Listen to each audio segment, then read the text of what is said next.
Corría el año 1862, un tiempo de sangre y fractura en los Estados Unidos. En una parroquia rural y aislada de Luisiana, el aire denso y húmedo parecía cargado no solo con el olor a tierra mojada y magnolias, sino también con el miedo. La guerra de secesión rugía a lo lejos, pero sus ecos llegaban en forma de paranoia y un fervor religioso que rayaba en el extremismo. En este rincón olvidado por el progreso, la Iglesia Católica, con sus profundas raíces hispano-francesas, no era solo una guía espiritual, era el poder absoluto. Gobernaba sobre las plantaciones, dictaba la moral de los terratenientes y justificaba la brutalidad de la esclavitud con sermones de fuego y azufre. En el centro de este dominio se encontraba un hombre cuya palabra era ley y cuyo juicio era temido como el de Dios mismo, el padre Agustín. A sus 50 años, su figura austera y su carisma intimidante lo convertían en el amo indiscutible de las almas y los cuerpos que habitaban aquellas tierras. El padre Agustín no era un hombre de matices. Para él, el mundo se dividía en una lucha simple y eterna entre la santidad y el pecado, la obediencia y la condenación. Creía con un celo fanático que el libre pensamiento era la puerta de entrada para el demonio y que la desobediencia era una enfermedad que debía ser purgada con dolor y humillación, sin importar el costo. Usaba la doctrina no para consolar, sino como un arma psicológica para mantener a su congregación sumisa y aterrorizada. Bajo su estricta y sofocante tutela vivía su sobrina huérfana, Elena, una joven de 18 años, cuya inteligencia y espíritu curioso eran una afrenta directa a todo lo que él representaba. Mientras él predicaba la aceptación ciega, Elena albergaba en su corazón un anhelo de libertad y conocimiento que, a los ojos de su tío, no era más que una manifestación de impureza demoníaca, una mancha que debía ser limpiada a cualquier precio para proteger el orden que él había construido. La colisión entre ambos fue tan inevitable como devastadora. Ocurrió después de que Elena fuera sorprendida leyendo un libro de filosofía, un texto prohibido que hablaba de la razón y la libertad individual. La situación se agravó cuando, días después, se atrevió a cuestionar públicamente uno de los sermones de su tío sobre la sumisión de la mujer. La respuesta del padre Agustín fue inmediata, pública y brutal. Frente a toda la congregación, declaró que el alma de su sobrina había sido corrompida por la soberbia y la influencia del diablo. Su sentencia no fue un castigo privado, sino un espectáculo diseñado para aterrorizar a todos. La condenó a un ritual de purificación. Durante 40 días y 40 noches, Elena debería vivir en una capilla abandonada en los límites de la plantación, sirviendo a 3 hombres esclavizados como si fuera la última de las siervas. El objetivo no era salvar su alma, sino quebrantar su espíritu por completo, y usar su humillación como una advertencia para cualquiera que osara desafiar su autoridad. Si esta historia ya te atrapó, no esperes más. Suscríbete al canal, dale un me gusta a este video, y déjanos un comentario contándonos qué crees que pasará con Elena. Tu apoyo nos ayuda a seguir contando estas narrativas olvidadas que merecen ser escuchadas. La capilla abandonada se alzaba al final de un sendero cubierto de maleza, en el límite mismo donde los campos de caña de azúcar daban paso al pantano. Sus paredes de madera estaban podridas por la humedad y el techo se había hundido en parte, permitiendo que la luz de la luna se filtrara como el dedo acusador de un fantasma. Fue allí donde llevaron a Elena, despojada de sus vestidos finos y ataviada con una simple túnica de tela áspera, similar a la que usaban las esclavas de campo. El padre Agustín la condujo personalmente, con su rostro impasible como una máscara de piedra. No pronunció una palabra de consuelo, solo la empujó suavemente por el umbral hacia la penumbra polvorienta. Para él, este no era un acto de crueldad, sino de salvación divina, una cirugía dolorosa para extirpar el veneno del orgullo y la curiosidad de su alma. Elena temblaba, no solo por el frío de la noche, sino por el terror absoluto de estar completamente sola y a merced de un destino que no comprendía. Su mundo de libros y pensamientos se había reducido a 4 paredes ruinosas y un futuro incierto. Dentro, a la tenue luz de un par de candiles, la esperaban los 3 hombres que serían sus amos y sus compañeros de celda. Eran figuras recortadas por las sombras, cada una un universo de sufrimiento y resignación. El más viejo, Samuel, de unos 60 años, la observaba con ojos profundos y cansados, unos ojos que lo habían visto todo, y no esperaban nada bueno. A su lado, Joseph, un joven de complexión fuerte, mantenía la mandíbula apretada y la mirada fija en el suelo, irradiando una furia contenida que era casi palpable. Su desprecio por ella, por todo lo que representaba, era una barrera invisible pero sólida. El más joven, Isaac, apenas un adolescente, parecía encogerse sobre sí mismo, aterrorizado por el sacerdote, por la situación y por la extraña mujer blanca que ahora estaba a su cargo. No hubo palabras de bienvenida, solo un silencio denso y cargado de desconfianza. Elena comprendió en ese instante que no solo había sido condenada por su tío, sino que también era una enemiga para aquellos con quienes se veía forzada a compartir su castigo. El ritual comenzó con una simplicidad brutal, diseñada para maximizar la humillación. El padre Agustín, antes de marcharse y cerrar la pesada puerta de madera con un cerrojo oxidado, dictó sus órdenes con una voz clara y desprovista de emoción. Elena debía servirles la comida, lavarles los pies manchados de barro al final de cada jornada, limpiar el suelo de tierra sobre el que dormían y obedecer cualquier orden que le dieran, sin importar cuán degradante fuera. Su primera tarea fue arrodillarse con una palangana de agua fría y una toalla raída. El agua helada le entumecía los dedos mientras lavaba los pies callosos y agrietados de Samuel, quien permaneció inmóvil, observándola con una expresión indescifrable. Joseph retiró sus pies con brusquedad, negándose a participar en esa farsa. Elena sintió las lágrimas de vergüenza quemándole los ojos, pero se obligó a contenerlas. Sabía que cualquier muestra de debilidad sería una victoria para su tío, y una parte de su espíritu, aunque malherida, se negaba a concedérsela. Una pausa aquí. Si te está indignando el nivel de crueldad del padre Agustín, demuéstralo con un me gusta, y suscríbete para no perderte cómo se desarrolla esta injusticia. Continuemos. Los primeros días se convirtieron en una tortura silenciosa y monótona. La hostilidad de Joseph era un muro contra el que chocaba constantemente. Él la ignoraba o le dirigía órdenes secas y cortantes, tratándola no como a una persona, sino como a un objeto más de su opresión. Isaac, por su parte, evitaba su mirada a toda costa, demasiado asustado para interactuar con ella. Era Samuel quien representaba el mayor misterio. A diferencia de los otros, él la observaba. No con la ira de Joseph ni con el miedo de Isaac, sino con una curiosidad profunda y analítica.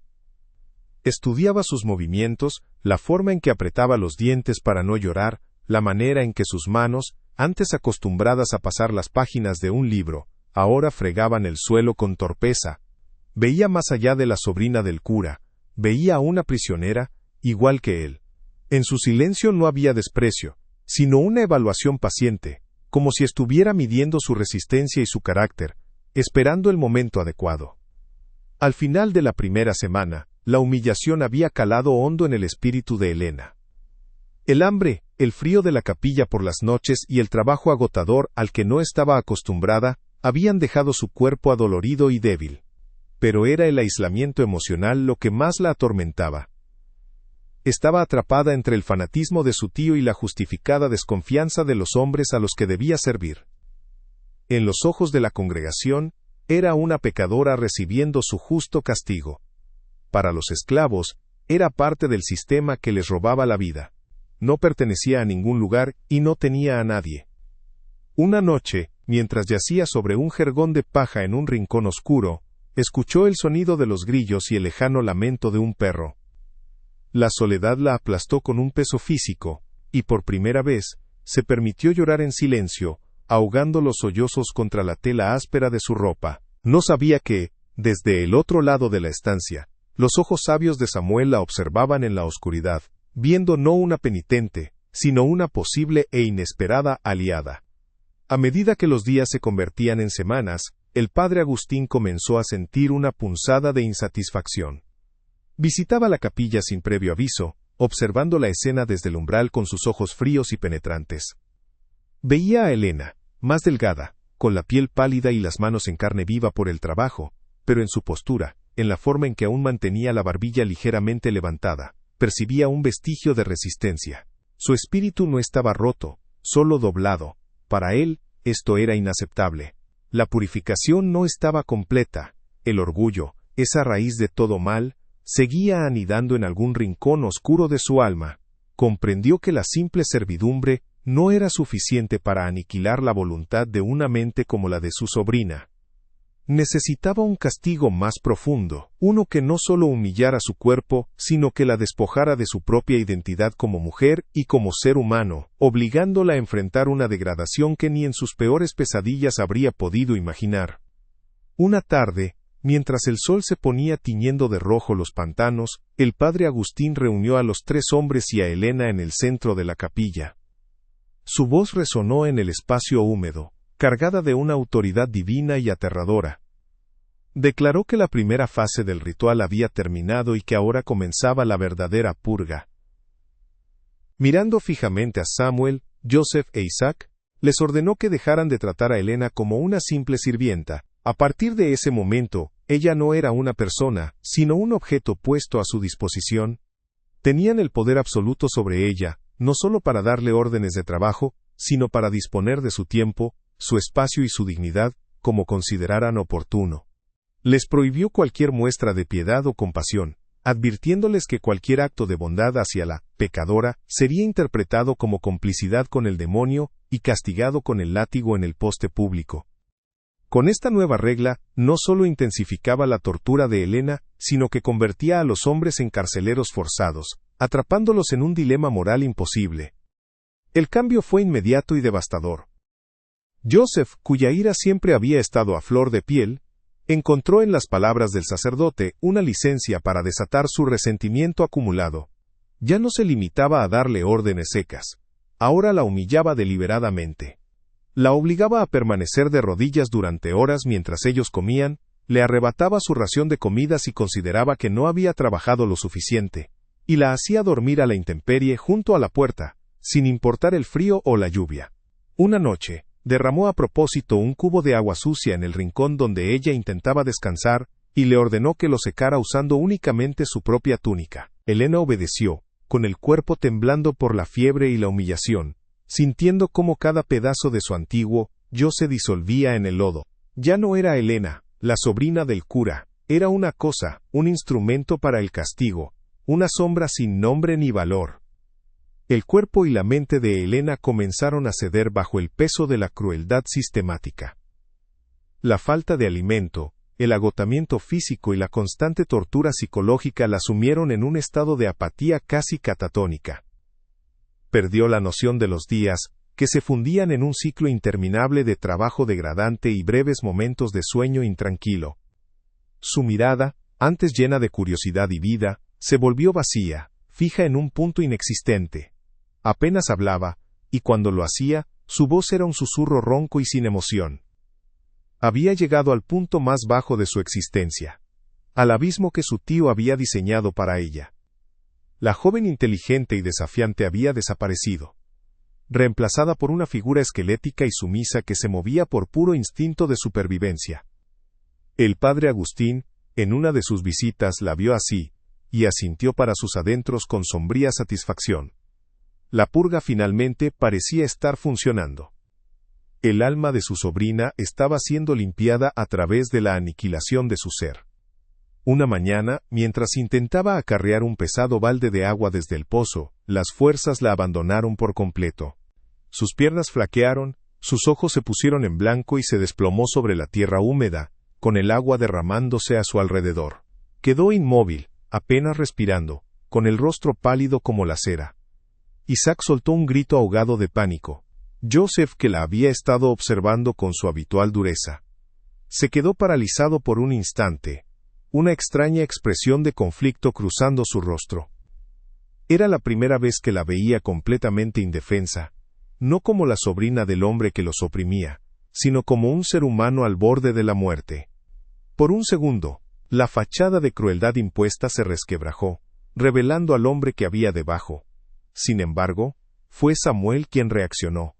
Con una calma que contradecía la urgencia del momento, se acercó lentamente, se arrodilló y le tomó el pulso, su rostro una máscara impenetrable que no revelaba ninguno de sus pensamientos.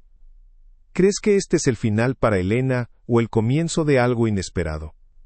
Si esta historia te mantiene en vilo, Apóyanos con un me gusta y suscríbete para descubrir qué sucede a continuación. La situación en la capilla estaba a punto de cambiar para siempre. Samuel, viendo la condición casi mortal de Helena, comprendió que el juego del sacerdote había ido demasiado lejos. Si ella moría, todos ellos serían culpados y el castigo sería inimaginable. Pero más allá del miedo, algo en la resistencia silenciosa de la joven había tocado una fibra en su viejo corazón. Esa noche, mientras Joseph e Isaac dormían, Samuel se movió en la oscuridad con la destreza de un fantasma. Se acercó a donde yacía Helena temblando de fiebre, y sin decir una palabra, le dejó al lado un pequeño trozo de pan que había guardado de su propia cena, y un cuenco con una infusión de hierbas que conocía por sus propiedades curativas. Fue un acto minúsculo, casi invisible, pero en ese lugar de desesperanza, era una rebelión monumental, un riesgo que podría costarle la vida. Cuando Helena recuperó la conciencia horas más tarde, en la fría oscuridad de la madrugada, sintió el sabor amargo de la derrota en su boca. Creía que su final había llegado. Estaba sola, abandonada por Dios y por los hombres, un alma rota en un cuerpo roto. Pero entonces, sus dedos tropezaron con el pequeño cuenco de madera y el pedazo de pan. Al principio, pensó que era una alucinación producto de la fiebre. Pero el calor débil de la infusión y la textura áspera del pan eran reales. Alguien, en medio de esa pesadilla, le había mostrado un atisbo de humanidad. No sabía quién había sido, pero ese simple gesto se convirtió en un ancla en la tormenta que amenazaba con ahogarla. No era salvación, ni siquiera era esperanza, pero era la prueba de que no estaba completamente sola. Y en el fondo de su abismo esa pequeña chispa fue suficiente para negarse a morir. Aquel gesto de Samuel, tan pequeño y tan arriesgado, fue la llave que abrió una puerta en la mente de Helena. El pan y la infusión de hierbas no solo calmaron su fiebre y su hambre, sino que despertaron algo que la crueldad de su tío casi había logrado extinguir, la voluntad de luchar. Ya no se veía a sí misma como una pecadora solitaria en medio de un castigo divino. Por primera vez, entendió que no era la única prisionera en aquella capilla. Los tres hombres que la rodeaban, aunque de mundos distintos, compartían sus cadenas. Dejó de moverse como un autómata y comenzó a observar. Analizaba cada gesto, cada mirada, cada silencio.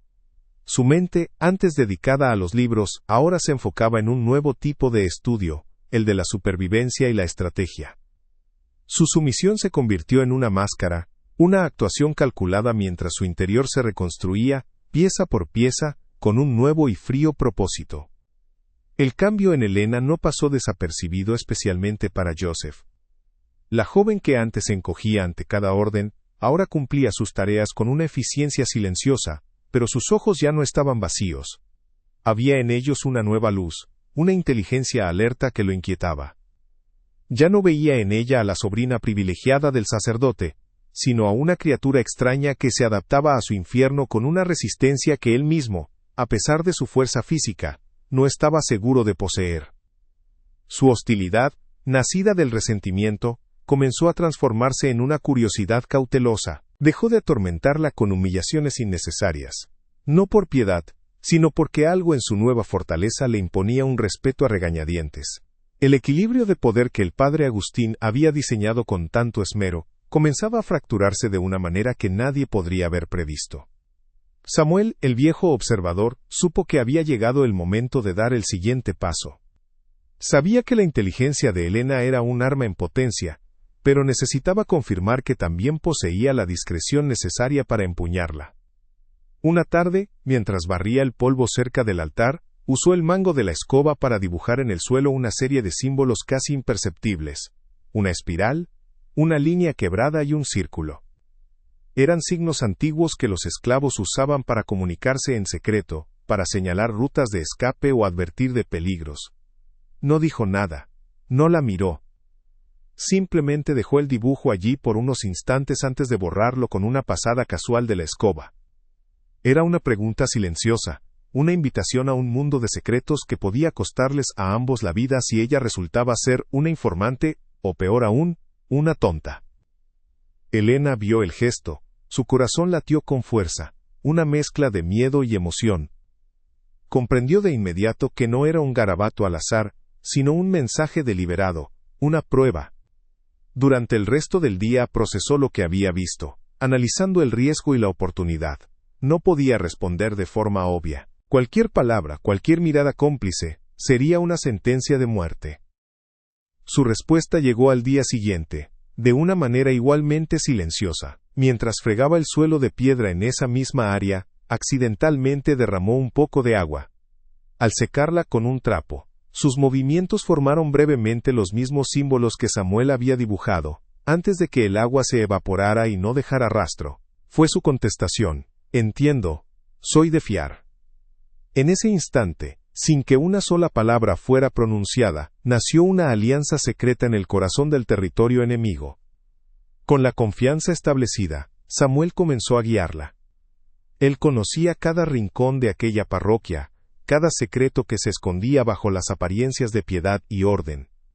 Sabía que la capilla abandonada, construida hacía más de un siglo, guardaba más que solo polvo y ratas. Durante una de las tediosas jornadas de limpieza, mientras Elena desempolvaba el viejo y pesado altar de madera, Samuel, que pasaba cerca, tropezó de forma aparatosa. Al caer, su mano golpeó con fuerza una tabla específica del suelo junto a la base del altar, produciendo un sonido hueco y peculiar que rompió la monotonía del silencio. Se levantó quejándose como si nada, pero su mirada se cruzó con la de Elena por una fracción de segundo.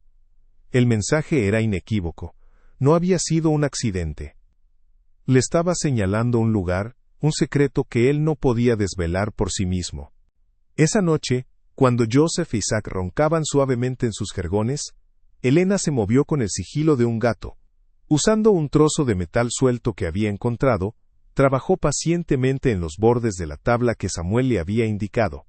La madera, vieja y húmeda, cedió con un gemido ahogado. Debajo, en un compartimento poco profundo y forrado de tela enmohecida, encontró un paquete envuelto en cuero. Sus manos temblaban al abrirlo. Dentro no había reliquias sagradas ni objetos de valor, sino algo mucho más peligroso: un grueso libro de contabilidad y una pila de cartas atadas con una cinta. Las páginas del libro estaban llenas de una caligrafía apretada y elegante, que reconoció al instante como la de su tío, el padre Agustín. Eran nombres, fechas, cantidades y destinos que no tenían nada que ver con los asuntos de la iglesia. A la tenue luz de una vela que había logrado esconder, Elena comenzó a examinar los documentos. Su educación, la misma que la había llevado a esa condena, se convirtió en su mayor arma. Al principio, las entradas del libro parecían simples registros de donaciones y gastos de la parroquia. Pero al cruzar la información con las cartas, que estaban escritas en un código simple pero efectivo, un patrón oscuro y terrible comenzó a emerger. Su tío no era solo un fanático religioso. Era un criminal. Los documentos detallaban una red de contrabando a gran escala, utilizando los fondos de la iglesia y el trabajo esclavo para comprar armas, medicinas y suministros, no para la comunidad, sino para las tropas confederadas que luchaban en la guerra. El ritual de purificación de Elena no era solo para castigarla, sino para mantenerla alejada y controlada mientras él llevaba a cabo sus operaciones traicioneras. La revelación la golpeó con la fuerza de un golpe físico. El hombre que predicaba sobre la pureza y el pecado, que la había condenado por leer un libro, estaba corrompido hasta la médula, usando el manto de Dios para cometer traición y enriquecerse. Durante varias noches, en secreto, ella y Samuel trabajaron juntos. Él, con su conocimiento de los nombres de los terratenientes locales y las rutas de los pantanos mencionadas en las cartas, y ella, con su habilidad para descifrar los códigos y entender los registros contables. Poco a poco, el mapa completo de la conspiración se dibujó ante ellos. La capilla no era solo su prisión, era el centro neurálgico de una operación que alimentaba la guerra y se beneficiaba del sufrimiento de todos. La humillación personal de Elena se transformó en una furia fría y calculadora. Ya no se trataba de su propia salvación, sino de exponer la hipocresía que estaba pudriendo su mundo desde adentro. Una noche, mientras Elena y Samuel susurraban sobre un detalle en una de las cartas, una sombra se cernió sobre ellos. Era Joseph. Su rostro, iluminado por la débil llama, era una máscara de sospecha y furia. Los había estado observando durante días, notando sus reuniones secretas. En lugar de delatarlos, los confrontó directamente, exigiendo saber qué estaban tramando. Por un momento, el pánico se apoderó de Helena. Pero Samuel, con la calma que le daba la edad y la sabiduría, tomó una decisión. Le contó todo. Le explicó la traición del padre Agustín, el contrabando, las mentiras. La ira en los ojos de Joseph no se desvaneció, pero su objetivo cambió. Su resentimiento, antes dirigido a Helena y al sistema en general, ahora se enfocaba con la precisión de un láser en un solo hombre, el sacerdote. Sin dudarlo, se unió a la causa, convirtiéndose en el guardián de su secreto, el vigilante que les permitiría planear su siguiente movimiento sin ser descubiertos. Con la alianza forjada en el secreto y la desesperación, la capilla dejó de ser una celda de castigo para convertirse en el silencioso cuartel general de una rebelión impensable. El trío improbable funcionaba con una precisión nacida de la necesidad. Joseph, con su imponente presencia física y su conocimiento de los guardias de la plantación, se convirtió en su centinela.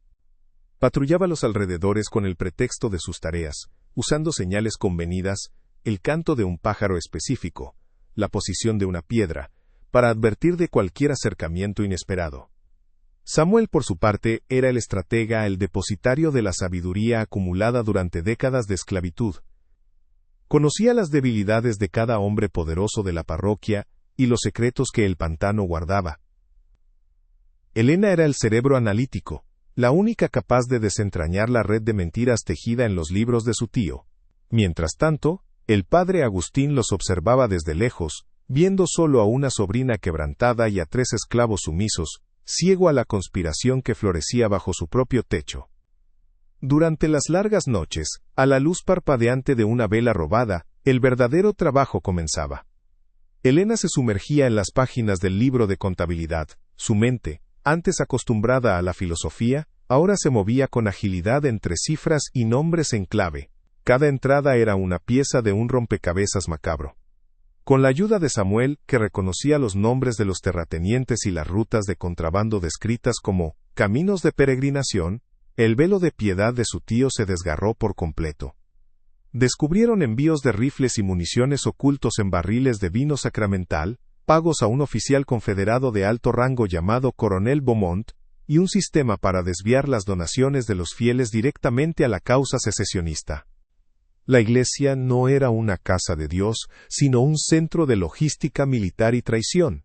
Cada nueva revelación alimentaba la fría determinación de Helena, transformando su dolor personal en una sed de justicia a gran escala.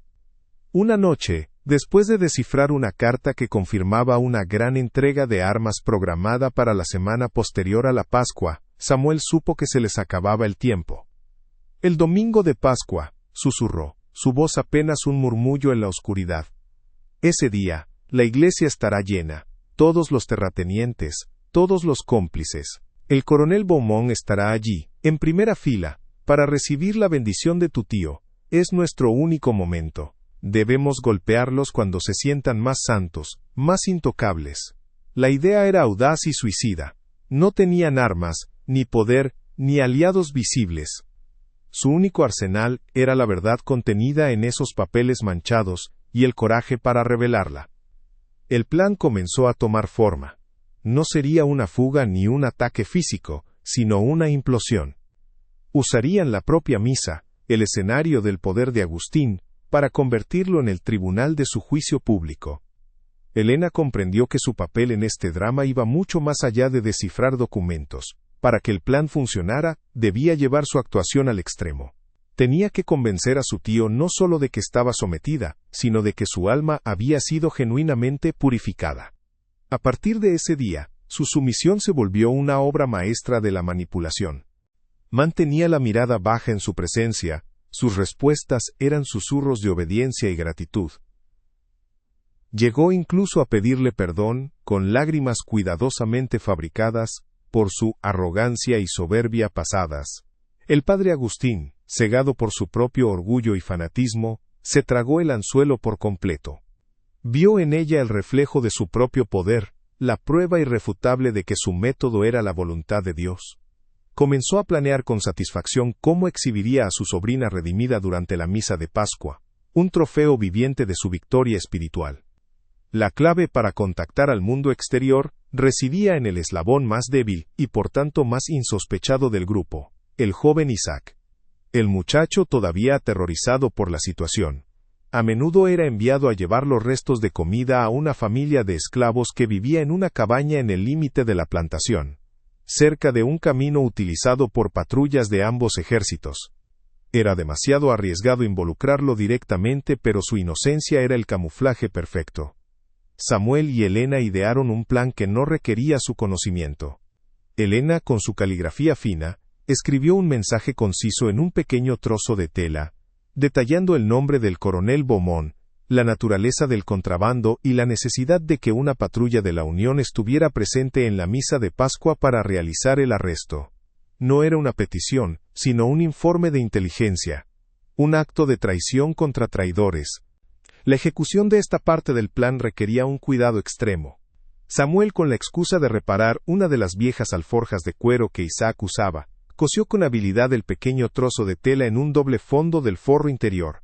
Luego, le dio a Isaac instrucciones sencillas. Le dijo que, después de dejar la comida, debía dejar la alforja olvidada cerca de un viejo roble marcado con una cruz, un punto de encuentro secreto conocido por los esclavos que pasaban información. Le aseguró que otro esclavo la recogería más tarde para terminar la reparación. Isaac, sin entender el peso de su misión, asintió con la cabeza, aliviado de tener una tarea tan simple. Mientras lo veían alejarse por el sendero, el corazón de Elena, Samuel y Joseph latía al unísono, una mezcla de esperanza y terror. Habían lanzado su única flecha en la oscuridad, sin saber si daría en el blanco o se perdería para siempre. Si esta historia te impactó de alguna forma, no te olvides de suscribirte al canal, dejar tu me gusta y comentar aquí abajo qué te pareció. Los días que transcurrieron hasta el domingo de Pascua fueron una agonía de silencio y expectación. El trío continuó con su rutina de servidumbre, cada movimiento una actuación calculada para mantener las apariencias. La tensión en la capilla era tan densa que casi podía tocarse. Cada crujido de una tabla del suelo, cada sombra pasajera, los hacía sobresaltar. No tenían forma de saber si su mensaje había llegado a su destino o si había sido interceptado. Vivían en el filo de la navaja, entre la posibilidad de la justicia y la certeza de una muerte horrible. El padre Agustín, en su última visita antes de la gran celebración, los encontró trabajando en silencio. Se detuvo frente a Elena, una sonrisa sombría y satisfecha en su rostro. Mañana, dijo con voz solemne, toda la parroquia verá el milagro que Dios ha obrado en ti. Te arrodillarás ante el altar y serás el testimonio de mi fe. Elena simplemente inclinó la cabeza ocultando la tormenta que rugía en sus ojos. Él veía un milagro. Ella se preparaba para desatar un apocalipsis. El domingo de Pascua amaneció con una claridad casi divina, un sol brillante que entraba a raudales por los vitrales de la iglesia. El aire olía a incienso, a cera de abejas y a las flores que adornaban el altar. La parroquia estaba abarrotada, los terratenientes más ricos ocupaban las primeras bancas con sus familias, vestidos con sus mejores galas. Entre ellos, en un lugar de honor, se sentaba el coronel Beaumont, un hombre de rostro severo y uniforme confederado impecable. El padre Agustín oficiaba la misa con una voz potente y resonante, su figura imponente dominando el púlpito. Hablaba del pecado y la redención, de la pureza del alma y del milagro de la resurrección. Todos sabían que sus palabras eran el preludio del verdadero espectáculo del día, la presentación pública de su sobrina, la pecadora arrepentida, cuyo espíritu había sido salvado por su mano firme. La congregación esperaba con una mezcla de piedad y curiosidad morbosa el momento en que la joven rota sería exhibida como un trofeo de la fe. Llegado el momento culminante del sermón, el padre Agustín hizo una pausa dramática y llamó a su sobrina. Que Elena se presente ante Dios y ante esta comunidad para dar testimonio de su purificación, proclamó. Las pesadas puertas del fondo de la iglesia se abrieron, rechinando, y una figura solitaria apareció en el umbral, recortada contra la luz del sol. Era Elena, todavía vestida con la túnica áspera de una esclava, Pero mientras caminaba lentamente por el pasillo central, algo en su porte hizo que un murmullo de confusión recorriera la iglesia. No caminaba con la cabeza gacha de una penitente, su espalda estaba recta y su mirada fija, no en el suelo, sino directamente en el altar, en su tío. Joseph y Samuel, de pie cerca de la entrada, observaban con los puños apretados, sus corazones latiendo con una mezcla de terror y una esperanza feroz. Cada paso de Elena sobre las frías losas de piedra era un desafío silencioso que solo ellos comprendían. Cuando Elena llegó al pie del altar, no se arrodilló. Se detuvo a pocos metros de su tío y lo miró directamente a los ojos. El silencio en la iglesia se volvió denso, pesado, cargado de una tensión insoportable. La sonrisa de suficiencia del padre Agustín vaciló, reemplazada por una sombra de irritación. «De rodillas, hija mía», ordenó en un susurro que, sin embargo, pareció resonar en todo el recinto. «Agradece a Dios por tu salvación».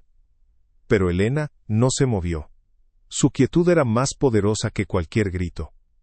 La congregación contuvo la respiración, sintiendo que el guión cuidadosamente preparado por su líder espiritual se estaba desmoronando ante sus ojos. El coronel Beaumont se inclinó hacia adelante en su asiento, con el ceño fruncido, intuyendo que algo estaba terriblemente mal. El poder absoluto del sacerdote, por primera vez en años, se encontró con una barrera inamovible. La voluntad de la prisionera que creía haber destruido. Entonces, Elena rompió el silencio. Su voz no era la de una pecadora arrepentida, sino la de una fiscal. «He venido a hablar de pecado, tío», dijo, con una claridad que cortó el aire. «Pero no del mío». Con un movimiento rápido y deliberado, sacó de entre los pliegues de su túnica el viejo libro de contabilidad y el fajo de cartas atadas con una cinta. Lo sostuvo en alto, para que todos los vieran. «He venido a hablar de traición, de rifles comprados con el dinero de los pobres y escondidos en barriles de vino sacramental, de contrabando para alimentar una guerra en nombre de Dios». Abrió el libro en una página marcada y leyó en voz alta una entrada que detallaba un pago al coronel Beaumont por un envío de municiones. El nombre del oficial resonó como un disparo en la iglesia. Un grito ahogado se escuchó desde las primeras bancas. El espectáculo de redención se había convertido en un juicio público, y el acusado era el propio juez. El rostro del padre Agustín se transformó en una máscara de furia animal, su fachada de santidad se hizo añicos, revelando al tirano que había debajo. «Está poseída», gritó, su voz temblando de rabia. «El demonio habla por su boca para mancillar la casa de Dios. Atrápenla, quítenle esas mentiras». Hizo un movimiento para abalanzarse sobre Elena y arrebatarle las pruebas, pero era demasiado tarde. El caos había estallado. Algunos de sus seguidores más fieles se levantaron para obedecerle, mientras que otros, especialmente aquellos cuyos nombres podrían estar en ese libro, se quedaron paralizados por el pánico.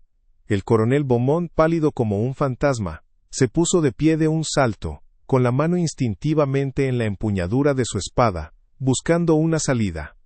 La autoridad del sacerdote, construida sobre el miedo y la mentira, se disolvía en un instante de verdad cruda y brutal. La iglesia se había convertido en una trampa de la que nadie podía escapar. Mal Sifun. Justo cuando la violencia estaba a punto de desatarse, las puertas de la iglesia volvieron a abrirse de golpe, pero esta vez no fue para dejar entrar a una penitente. Una escuadra de soldados de la Unión, con sus uniformes azules y sus rifles preparados, irrumpió en el recinto, liderados por un oficial de rostro curtido. El caos se convirtió en un silencio sepulcral, interrumpido solo por el sonido de las botas militares sobre la piedra. «Nadie se mueva», ordenó el oficial con una voz tranquila pero inquebrantable que se impuso sobre el pánico. «Hemos recibido información de que esta parroquia es un centro de operaciones de contrabando confederado y traición contra los Estados Unidos». Sus ojos recorrieron la congregación aterrorizada y se posaron en la escena del altar. Elena, sosteniendo las pruebas. Su tío, congelado en un gesto de rabia impotente. Y el coronel, atrapado como una rata. El mensaje de Isaac había encontrado su destino. La justicia, inesperada y armada, había llegado. El oficial de la Unión se acercó al altar sin prisa, ignorando las protestas balbuceantes del padre Agustín. tomó con cuidado el libro de contabilidad y las cartas de las manos de Helena, y sus ojos se encontraron por un instante en un gesto de entendimiento silencioso. Tras una rápida ojeada a los documentos, su expresión se endureció. Se volvió hacia el sacerdote, cuyo rostro había perdido todo color. «Padre Agustín», dijo el oficial, su voz resonando con la autoridad de la ley, «queda usted arrestado por traición». Luego, señaló al coronel Beaumont. «Y usted también, coronel». Mientras los soldados avanzaban para apresar a los dos hombres, la congregación observaba en un estado de shock absoluto. Vieron cómo su líder espiritual era despojado de su poder, no por un demonio, sino por la simple y demoledora fuerza de la verdad. El ritual de purificación había terminado, pero fue la Iglesia la que había sido limpiada de su pecado más profundo. El arresto del padre Agustín y el coronel Beaumont fue solo el comienzo. Con el libro de contabilidad como mapa, las fuerzas de la Unión desmantelaron toda la red de contrabando en cuestión de semanas. Terratenientes que se habían sentado en las primeras filas de la Iglesia, luciendo su piedad como un escudo, fueron expuestos como traidores y criminales de guerra. La estructura de poder que había gobernado la parroquia con un puño de hierro y una cruz de madera se derrumbó como un castillo de naipes. La Iglesia, antes un símbolo de autoridad incuestionable, se convirtió en un recordatorio silencioso de la hipocresía y la corrupción. Helena, ya no una prisionera sino la principal testigo de la fiscalía, vio cómo el imperio de su tío, construido sobre el miedo y el dogma, se convertía en polvo. Su testimonio, sereno y detallado, fue el martillo final que selló el ataúd de un régimen que se creía bendecido por Dios, pero que estaba podrido hasta la médula. La primera acción de Helena, una vez que la polvareda se asentó, fue usar su nueva influencia para asegurar lo que más importaba: la libertad incondicional de los hombres que se habían convertido en sus aliados. Con su testimonio directo ante los comandantes de la Unión, Samuel, Joseph e Isaac, no solo fueron liberados, sino que recibieron documentos oficiales que garantizaban su estatus de hombres libres. Samuel, con la sabiduría cansada de sus años, eligió una vida tranquila en una pequeña parcela de tierra que le fue concedida, finalmente en paz. Joseph, cuya ira se había transformado en un propósito feroz, se unió a un regimiento de soldados de la Unión, luchando para liberar a otros como él. E Isaac, el joven que había sido un peón aterrorizado, encontró en Helena una mentora. Ella se aseguró de que tuviera la oportunidad que a ella casi le roban: la de aprender a leer y escribir, abriéndole un futuro que nunca había creído posible. Muchos esperaban que Helena desapareciera, que buscara una vida tranquila y anónima lejos de los fantasmas de Luisiana. Pero la joven que había sobrevivido a la capilla ya no era la misma que había entrado en ella. Rechazó todas las ofertas de reubicarse en el norte. En su lugar se quedó, convirtiendo su dolor en una misión. La misma curiosidad intelectual que su tío había intentado purgar con humillación se convirtió en su mayor herramienta de cambio. Con la ayuda de algunos oficiales de la Unión, transformó la ahora vacía casa parroquial en la primera escuela de la región para los libertos y sus hijos. Enseñaba a leer y a escribir usando los mismos principios de razón y pensamiento crítico que una vez la condenaron. No solo les dio conocimiento, sino que les devolvió la dignidad que el sistema les había negado sistemáticamente, demostrando que la verdadera liberación comienza en la mente. La historia de la capilla abandonada se convirtió en una leyenda susurrada en los pantanos de Luisiana, un cuento transmitido de generación en generación. No se recordaba como una historia de posesión demoníaca, sino como la crónica de cómo una mujer condenada, un anciano sabio y un joven iracundo usaron la verdad como un arma para derribar a un tirano. El legado final no fue sobre el pecado o la purificación, sino sobre una lección mucho más profunda y duradera. Demostró que la verdadera fe no reside en la obediencia ciega a la autoridad, sino en el coraje inquebrantable de buscar la verdad, sin importar el costo. Y enseñó que la alianza entre los oprimidos, sin importar cuán diferentes o improbables sean sus miembros, es la fuerza más poderosa que existe, capaz de exponer la podredumbre oculta en el corazón de cualquier institución, y lograr una justicia que parecía imposible.